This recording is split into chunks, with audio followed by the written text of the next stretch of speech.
कराची में Karimabad underpass ताहाल traffic के लिए खोला नहीं जा सका। इंजीनियरिंग खराबियों और ट्रैक्स तंग होने के बाद शहर का सबसे ऊंचा अंडरपास टनल का मंजर पेश कर रहा है। वहीं मौजूद हैं डॉन न्यूज़ के रिपोर्टर आसिम खान। आसिम, बताइएगा क्या सिचुएशन है वहां पर अंडरपास पर?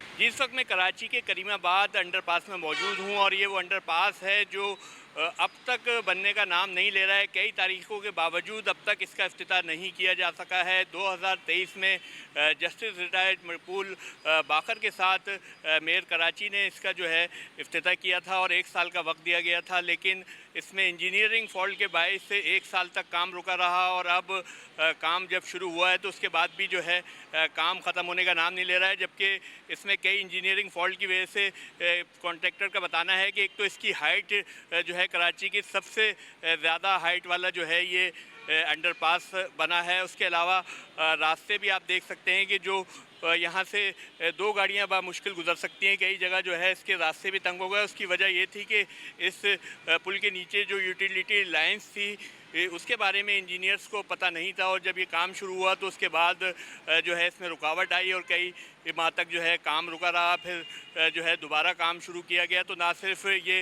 अंडरपास शहरियों के लिए दर्द सर बना रहा बल्कि कॉन्ट्रैक्टर के लिए भी जो है दर्द सर बना रहा। ताहम अब इसमें काम जारी है। ट्रैक मुकम्मल कर लिए गए हैं, इसकी छतें भी डाल दी गई हैं, लेकिन अभी जो है फिनिशिंग का काम जारी है। जिस जगह मैं मौजूद हूँ आप देख सकते हैं कि यहाँ पर जो है अभी रोड कारपेटिंग की जानी है।